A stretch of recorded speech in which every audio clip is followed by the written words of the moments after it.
Le Black Friday continue, même si on est lundi, c'est toute la semaine, je le rappelle. On a des bons plans, on en a d'autres qui le sont pas trop. Mais bon, dans cette vidéo, j'ai quand même essayé de vous dégoter des choses intéressantes. Bonjour à tous, je suis Heidi, bienvenue sur ma chaîne de bons plans Hardware et Tech. Sans transition, on commence tout de suite. Sur ma précédente vidéo Black Friday, donc celle qui se trouve sur ma chaîne principale, j'avais un petit peu privilégié tout ce qui était périphérique et j'avais rajouté quelques composants. Ici, je voulais faire l'inverse, mais au final, j'ai trouvé tellement de composants que ça allait rallonger de ouf la vidéo. Donc voilà, je me suis juste contenté des composants. Et vous allez voir qu'il y a des trucs plutôt intéressants. On commence tout d'abord avec l'i5 12600K, excellent processeur de 12e génération pour le gaming, il est vraiment super bon. 10 cœurs et 16 threads qui peuvent monter jusqu'à 4.9 GHz en boost, c'est pas rien. Ici la promotion est de moins 24%, je suis pas sûr qu'il coûte si cher en temps normal sur Amazon, enfin qu'il coûte beaucoup plus cher que ça, mais voilà, 268 €, c'est un prix pas mal intéressant. Ensuite, deux générations un petit peu plus récentes, mais plus entrée de gamme, l'i3 12100F, excellent processeur aussi si vous ne voulez faire que du jeu. Le 12600K, il y avait moyen de s'amuser un petit peu en multitâche, de faire de belles choses.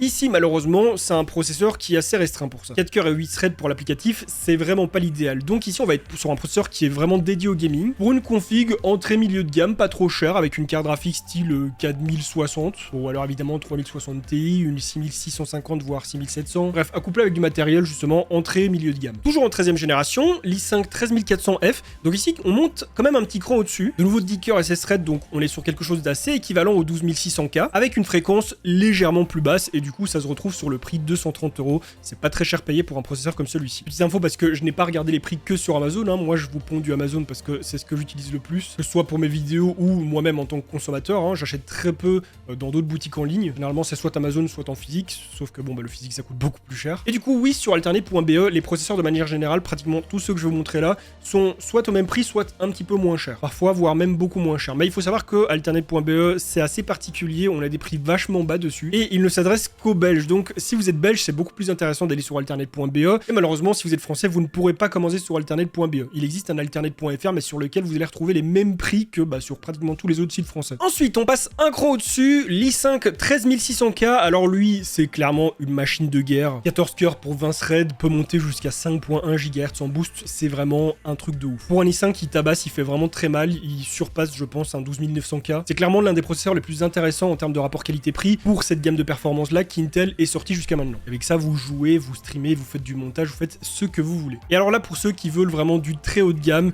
et je pense qu'on le trouvera à ce prix-là nulle part, hein, que ce soit sur Alternate, sur LDLC, peu importe, le i9 13900KF, une bombe atomique. C'est celui que j'ai dans mon PC depuis un an, enfin moi j'ai le cas, vraiment avec celui-ci vous faites absolument tout ce que vous voulez, il n'y a rien qui l'arrête. Ça c'est clairement un processeur à mettre dans une bonne grosse config avec une bonne grosse carte graphique. Et donc là 594,60 €, généralement sur les autres sites on va plutôt le trouver à 630 € comme c'est indiqué là, voire un peu plus. Du côté de chez LDLC il est même à plus de 700 €, mais bon LDLC c'est un cas à part, on va pas comparer à eux. Mais même sur Alternate il est plus cher que ça. Ah et alors lui j'aurais dû le montrer avant, je sais pas pourquoi il s'est glissé là, le 12700KF. Très bon processeur également pour du jeu, pour du multitâche, mais au vu du prix et des performances, je trouve que c'est quand même plus intéressant de prendre un 13600K. Du côté de chez AMD, ici on commence avec un tout petit processeur, comme on peut voir que j'avais déjà acheté il y a presque 3... Enfin non, il y a plus de 3 ans maintenant. Le Ryzen 3 3200G, c'est un APU, donc un processeur qui a une partie graphique suffisamment puissante pour faire tourner des jeux. Évidemment, vous ne faites pas tourner des jeux en 4K en ultra, ici c'est plutôt pour de la 1080p en low voire medium, et peut-être pas sur les derniers AAA, mais si vous voulez jouer à du GTA V, à du Minecraft, à du Fortnite, à d'autres jeux comme ça,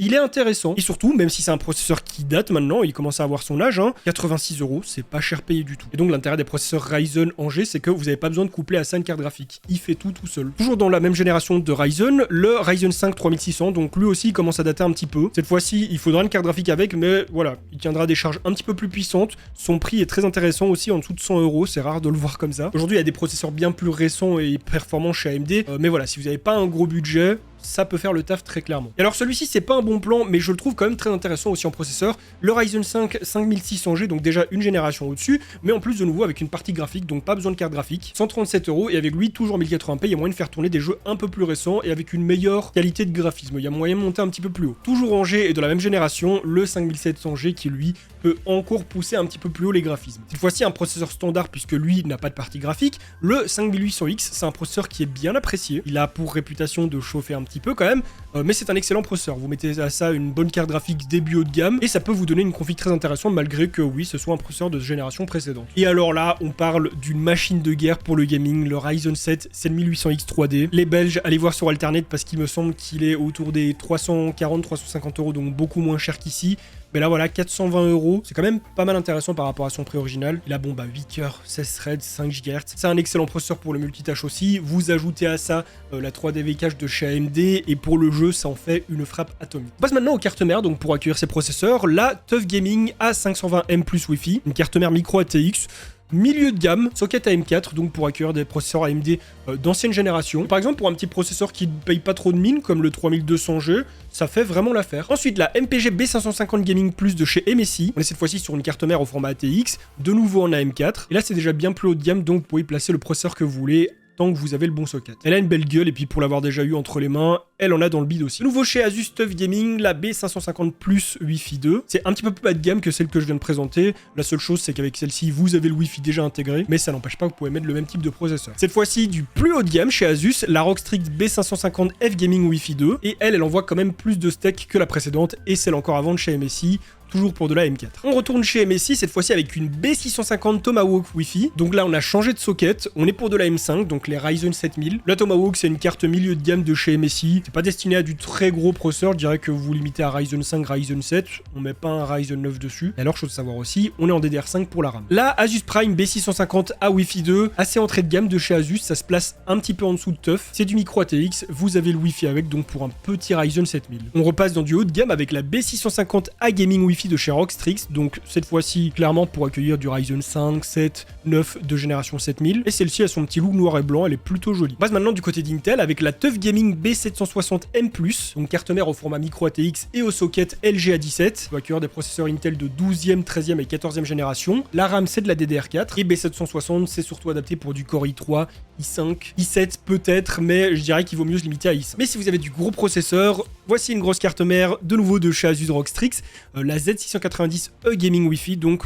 un gros modèle. Et là, vous imitez ce que vous voulez, de préférence de l'i7 ou de l'i9, de 12e, 13e ou 14e génération. Dans la même gamme de performance, mais nouvelle génération, la MPG Z790 Carbon Wi-Fi de chez MSI, excellente également pour un processeur de 12e, 13e ou 14e génération, peut accueillir de la RAM en DDR5 et à haute fréquence. La ristourne n'est pas folle, mais c'est toujours plus intéressant que de ne pas avoir de ristourne. On passe maintenant au refroidissement, donc pour les ventirades, on commence avec le Cooler Master Hyper H412R, très bien pour refroidir du processeur entrée de gamme. Toujours chez eux, on a ensuite le Hyper 212 Halo. Cette fois-ci, on peut se permettre de refroidir de l'i7 ou du Ryzen 7 avec aussi, même si ce sera pas l'idéal non plus, hein. Il peut, mais je conseillerais quand même de rester sur de l'i5, de l'i3, du Ryzen 5, du Ryzen 3 avec ce ventirad. Ou alors pour le même type de processeur, vous avez le NZXT T120F qui refroidit bien, mais pas ouf non plus. Et alors, si vous le souhaitez, vous avez également la version RGB qui est dispo en noir ou en blanche au même prix, je suppose. Elle est même un petit peu moins chère en noir, donc voilà, ça dépendra de vos goûts. On a également le Deepcool AK400 qui fait un peu le même taf que les précédents. Il est un peu moins cher. Deepcool, c'est une marque un peu moins reconnue, mais qui est quand même très bonne. Toujours chez eux, mais un petit cran au-dessus, on a le AK400 Zero Dark Plus, qui lui va donc comporter 2 ventilateurs, donc refroidissement déjà un petit peu plus haut de gamme. On passe ensuite chez Thermalright. Pour les processeurs entrée de gamme, vous avez le BA120 ARGB, donc Thermalright à ne pas confondre avec Thermaltake. J'en connais qui ont déjà acheté du Thermalright en pensant que c'était du Thermaltake. Ce n'est pas la même marque. Déjà, elle coûte pas très cher, mais en plus, voilà, bonne promotion dessus, 22,40 € pour quelque chose comme ça, c'est pas cher du tout. On se contente de refroidir donc un processeur entrée de gamme avec ça. Mais un bon cran au-dessus, pour 42 €, vous avez le Peerless Assassin 120 Black qui, lui, est un bon monstre quand même. Ah là, vous pouvez y aller, hein. i7, i9, Ryzen 7, Ryzen 9, ça refroidit tout. Côté water cooling, on passe de nouveau chez Deepcool avec le LT520. Bien pour refroidir un petit i5 ou un peu... Enfin non, pas un i7, je veux dire un petit i7, mais non. C'est du 240 mm, donc 2 ventilateurs de 120. Pour 100 €, ça passe bien. Il a une petite gueule un petit peu particulière, c'est pas moche. Mais par contre, si vous le voulez en plus haut de gamme, vous avez le LT720 qui lui est en 360 mm. Et pour le coup, en blanc, il est toujours aussi space, mais il a une belle petite gueule aussi. On passe ensuite du côté de chez Cooler Master avec le ML240L Core RGB. Donc la nouvelle version, 240 mm pour 68 €. C'est pas très cher payé, surtout avec le savoir-faire de Cooler Master. Il a un look, bon, je dirais pas sobre non plus puisqu'on a du RGB, mais voilà, il est pas non plus dans l'extravagance. Très bien pour refroidir de l'entrée milieu de gamme. On a ensuite le McCore Liquid M360 de chez MSI. Alors McCore Liquid, j'en ai déjà eu entre les mains, celui-là pas forcément, pas avec cette pompe là. C'est pas des mauvais water cooling, ils ont eu des défauts pour certains, mais MSI les ont rappelés. Et celui-ci c'est donc le nouveau modèle. 100 € pour ça, c'est pas trop cher payé, mais je pense qu'il faut pas non plus refroidir du trop gros processeur. Ensuite chez Corsair, on a le H100X RGB Elite, donc IO en 240 mm, 100 €, pas très cher non plus, surtout pour du Corsair. Un peu plus haut de gamme et surtout beaucoup plus cher, on va retrouver le IQ H150i Elite LCD XT. C'est celui que j'avais avant pour refroidir mon 13900K dans mon PC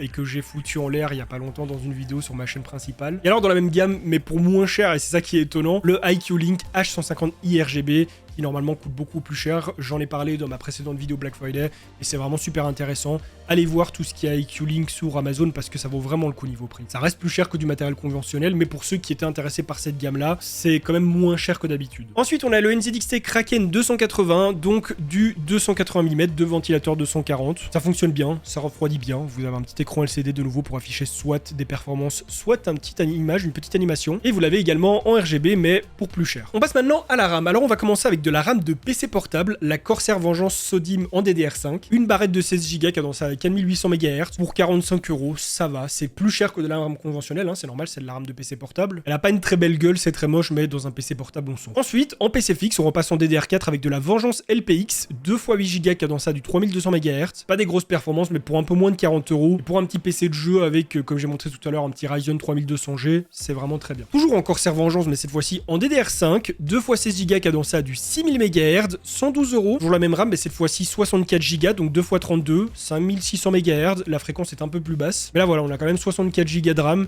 C'est pas du tout intéressant pour le jeu, mais pour les gens qui font de la création sur PC, qui utilisent par exemple la suite Adobe, c'est très utile. On passe ensuite chez Crucial avec de la RAM très moche, mais 32 Go pour 56 €. C'est pas très cher. Donc de la Crucial Pro, 2 x 16 Go cadencée à du 3200 MHz. Ensuite, on va retrouver de la Kingston Fury Beast RGB en DDR5, 32 Go cadencée à du 6000 MHz. Et on passe maintenant au SSD. On commence par le Crucial P5+, cette fois-ci avec un petit dissipateur thermique. Et comme c'est indiqué compatible PS5, pour les PS5 en général, il est recommandé d'avoir des SSD avec dissipateur. Mais du coup, c'est très bon pour PC aussi. 68 € pour 1 Tera, c'est pas très cher avec ces vitesses-là. On passe ensuite sur du bien plus haut de gamme avec le Corsair MP600 Pro XT, 2 Tera. Écriture à 6800 ms, lecture à 7100 ms. Cette fois, on est sur un sacré bousin déjà. Et ici, de nouveau, 130 € pratiquement pour 2 Tera. Et surtout avec un dissipateur aussi mastoc. Du côté de chez Samsung, on a le 990 Pro de 2 Tera qui est disponible à 136 €. Cette fois-ci, on a 7450 en lecture et 6900 en écriture. Et bon, il est indiqué compatible PS5, mais on n'a pas de dissipateur. Pas la mort non plus, ça fonctionne, mais le dissipateur est quand même vivement conseillé par Sony. On retourne chez Corsair avec le MP600 Pro NH, 1 Tera, 7000 en lecture et 6500 en écriture pour 83 €. Et pour finir, on est plus sur un SSD, mais bien sur un disque dur. Un petit disque dur de 4 Tera de chez Seagate, Firecuda en plus. Ça peut être bien pour si vous avez besoin de stocker du matériel photo, vidéo ou autre. Comme vous le savez, depuis quelques temps, je ne recommande plus de faire le combo SSD disque dur pour le jeu parce que ça met beaucoup de temps à charger les jeux sur le disque dur. Et maintenant, c'est limite moins cher d'acheter seulement un gros SSD. Donc voilà, ça vaut plus la peine, mais pour tous les gens qui veulent stocker, j'en ai 2 comme ça chez moi de 8 Tera et ça fonctionne très bien. On passe maintenant aux cartes graphiques. La plupart, je vous les avais déjà présentées sur l'autre vidéo, mais je vous les retape ici. La XFX RX 6650 XT. Très bonne carte graphique pour les gens en 1080p. On a ensuite la RTX 4060 Ti Ventus en 3X, donc 3 ventilateurs. C'est une bonne carte graphique aussi, le prix est pas excessif pour le coup. En temps normal, la 4060 Ti, c'est vraiment pas celle qui vaut le plus le coup dans la série 4000, mais pour ce prix-là, ça passe. On va ensuite retrouver la RTX 4070 de chez PNY, donc pour moi la 4070 c'est l'une des plus intéressantes en termes de rapport qualité-prix de chez Nvidia dans cette génération. Le prix est pas moindre, mais un petit peu moins élevé que d'habitude, la promo est pas énorme, mais voilà, c'est toujours bon à prendre si la carte vous intéresse. On repasse ensuite chez XFX avec la RX 6800 non XT, 400 €, très intéressant. Avec la 6800, vous faites tourner les jeux que vous voulez en 1080p, en 1440p, vous pouvez même commencer tout doucement à titiller la 4K un peu. Ensuite, on passe un gros cran au-dessus avec la 6950 XT, je le rappelle encore une fois, cette carte elle fracasse énormément de cartes, surtout pour ce prix là pour le coup c'est vraiment pas cher du tout. Là vous jouez la 4K que vous voulez, vraiment c'est une carte qui est encore hyper intéressante. Ensuite une génération au-dessus, on a la RX 7900 XT, 800 €, généralement on va la retrouver plutôt à 850-900 €. Ici aussi on fait tourner les jeux qu'on veut en 4K. On a ensuite la même mais en version Saphir Nitro Plus, donc qui est un petit peu plus jolie, un peu plus esthétique, mais avec les mêmes performances, c'est juste qu'elle est un chouïa plus chère parce que voilà, elle a une petite gueule, elle a son petit RGB. Et pour finir, le très haut panier de chez AMD, la plus grosse qu'ils ont actuellement, la RX 7900 XTX. Et là on est sur le modèle Tough Gaming de chez Asus. La promo est pas énorme, mais c'est une très très bonne carte graphique, sachez-le. Comme je dis, c'est le plus haut du panier de chez AMD, vous faites tourner les jeux que vous voulez, vous aurez pas mieux chez eux. Côté alimentation, c'est pas une offre Black Friday, mais le prix est quand même très intéressant, il y a quand même une promo dessus. La MAG A650BN de chez MSI, c'est l'une des cartes les plus conseillées dans cette gamme-là. On est sur du certifié 80+ bronze, donc c'est pas le meilleur rendement, mais ça fonctionne quand même très bien. On n'est pas sur du modulaire, mais ça fonctionne quand même très bien. Ça peut très aisément alimenter beaucoup de configurations, beaucoup de cartes graphiques. Toujours chez MSI, un cran au-dessus, on a la MAG A750GL, donc cette fois-ci full modulaire, certifié 80+ gold, du 750 watts. Elle est un petit peu plus chère, mais c'est normal, mais bon, ça reste en dessous de 100 €, donc c'est intéressant. Un budget au-dessus, mais du coup 100 watts en plus. On a la même, mais chez Corsair, certifié 80+ gold et full modulaire. Et pour en finir avec les alims, on a la RM1000E de chez Corsair, toujours toujours 80 plus gold et full modulaire. Du côté de boîtier, on a de nouveau le Corsair 3000D qui est à moins de 100 €. Il est très sympathique, il a un petit air cheapos, mais la qualité est quand même bonne. Il est juste plus compliqué à manager qu'un 4000 ou qu'un 5000. Mais par contre, pour moins cher, vous avez le 4000D Airflow, qui est plus grand, qui est meilleur, qui est plus facile à manager. Donc moi, je conseillerais plutôt de partir là-dessus. La seule chose, c'est que même s'il est moins cher, on va retrouver que 2 putains de ventilos. J'avais déjà fait la réflexion la dernière fois. On a un ventilo ici et un là, c'est clairement pas suffisant, et en plus, ils sont pas RGB. Donc là, pour le coup, si vous le prenez, vous avez un meilleur boîtier pour moins cher, mais il faudra quand même rajouter au minimum 2 ventilos. Ou alors vous les changez tous les 4, mais bon. Vous voulez pas dépenser trop, vous achetez 2 ventilos noirs et vous les tapez dedans. Mais sinon, excellent boîtier qui peut accueillir un water cooling jusqu'à 240 mm en plafond. Ensuite, on a le IQ 5000D RGB Airflow, c'est celui que j'ai dans ma chambre, dans mon PC. Dedans, il y a un 13900K, il y a une 4090. Ça, avec les bons ventilos, le bon water cooling, c'est parfait, c'est génial. Et vous pouvez le retrouver au même prix en blanc. Et pour finir avec Corsair, dans quelque chose d'un peu plus, c'est pas haut de gamme, mais un peu plus grand, le Corsair 7000D Airflow, lui par contre, voilà, je mets la promo parce qu'elle existe pour ceux qui veulent un grand boîtier, pour ceux qui veulent se faire du water cooling custom, mais sachez que ce boîtier est immense, il est gigantesque. Si vous mettez une config classique dedans avec un water cooling, vous allez avoir beaucoup trop de place, vous allez avoir l'impression que votre config elle est perdue au milieu d'un building. On passe ensuite chez NZXT avec le H5 Flow, très bon boîtier avec un très bon airflow fourni avec tous ses ventilateurs, dispo en blanc et en noir, vraiment pour le prix il est excellent. Ensuite on a le même mais en élite. Il est certes plus joli avec ses vitres, avec son RGB, mais sachez quand même que niveau refroidissement, pas du tout la même chose. C'est pas fait pour une grosse config. On va se limiter à du milieu, voire entrée de gamme, parce que sinon ça va trop chauffer là-dedans. Ensuite, en promotion Black Friday, on a le NZXT H9 Elite en noir. Donc lui, pareil, c'est un monstre, il est énorme, il est magnifique. Mais il y a trop de vitres partout et pas assez de mèches, donc ça chauffe beaucoup. Ce qui fait que même si la promotion existe et que je vous la montre si ça vous intéresse, je vous recommande plutôt le H9 Flow, qui est le même boîtier, sauf qu'il a pas du RGB partout, mais que lui, il a du mèche partout et du coup, ventile beaucoup mieux. Et il est pas en promo, certes, mais il est moins cher. Donc voilà, je vous recommande quand même plus celui-ci que la version Elite. Aussi bien parce qu'il refroidit mieux, mais parce qu'il est moins cher. On passe ensuite chez Messi avec le Gunir 110R, très bon boîtier, parfait pour une config milieu, voire haut de gamme. Il a sa petite gueule, il refroidit bien, il est cool et il est pas très cher. On a ensuite le Gunir 300R, donc le dernier de chez MSI. Lui pareil, il a une belle gueule, malheureusement je ne l'ai pas encore testé, mais j'ai vu pas mal d'avis et apparemment il est très bon. Et comme je l'avais dit, je vais m'en commander un pour faire une petite config dedans et la faire gagner durant le mois de décembre. Mais pour ça, il faudra me suivre sur Twitch, le lien se trouve en description. Toujours chez MSI, malheureusement la promotion a disparu, tout à l'heure il y en avait une, mais elle a dégagé, mais par contre il est vraiment pas cher pour ce que c'est, et ça depuis longtemps. Le MacForge 100M, c'est un boîtier qui pareil n'est pas très grand, il est très bien pour une config ATX ou micro ATX, il est de bonne qualité pour son prix, il y a des ouvertures partout pour la ventilation, franchement c'est un très bon boîtier, donc voilà. Même si c'est pas un bon plan Black Friday, je vous le recommande. Alors celui-ci, ce n'est pas une promotion Black Friday, et bien qu'il soit mis moins 26%, ça fait longtemps qu'on ne le trouve plus à ce prix-là, sauf sur les sites les plus escrocs. Mais j'avais quand même envie de vous le présenter parce que vu que je vous ai présenté plein de matos pour ceux qui veulent se faire une config entrée de gamme, pour une carte en micro ATX, celui-ci, il fait le taf de fou et il est pas cher. Mais ce n'est pas un bon plan, c'est son prix habituel. Ensuite, on a le TUF Gaming GT502 de chez Asus. Très bon boîtier, très joli aussi. Pour le prix, c'est assez intéressant. Mais par contre, bon à savoir, il est fourni sans ventilo. Je vais vraiment démerdez-vous en fait. Vous avez le boîtier, vous achetez vos ventilos.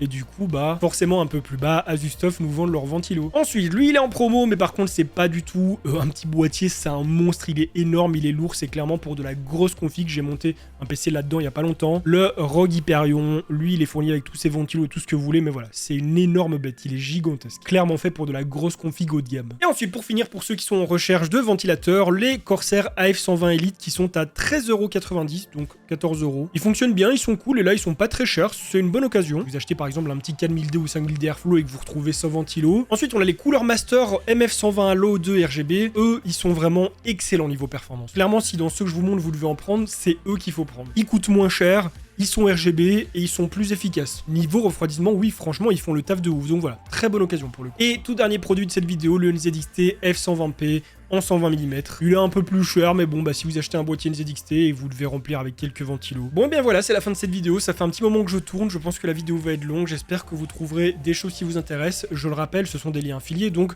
sur tout ce que vous allez acheter, je touche une commission. Ça ne vous coûte pas plus cher. C'est à Amazon directement que je prends l'argent. C'est une commission à hauteur de 2, 3, parfois 4%, mais c'est plutôt rare le 4. Et donc voilà, j'espère en tout cas que ça vous intéressera. Si je trouve d'autres choses, demain sortira une nouvelle vidéo surtout réservé aux périphériques, écran, PC portable, je verrai. Je le rappelle, les bons plans, c'est bien pour quand vous avez besoin d'acheter quelque chose, c'est pas parce que c'est moins cher qu'il faut acheter. Je ne suis pas votre daron, vous faites ce que vous voulez, mais ne dépensez pas votre argent pour rien, ne vous laissez pas avoir. Moi, je suis pas là pour ça. Bref, en tout cas, j'espère que cette vidéo vous aura plu. Surtout, n'hésitez pas à y lâcher un petit commentaire, à la liker et à la partager, ça me soutient beaucoup, surtout pour cette chaîne qui est toute jeune encore, que je dois faire monter. Comme je vous l'ai dit, si je trouve d'autres bons plans d'ici demain, il y aura une autre vidéo. Et du coup, on se retrouve dans pas longtemps pour de nouveaux bons plans.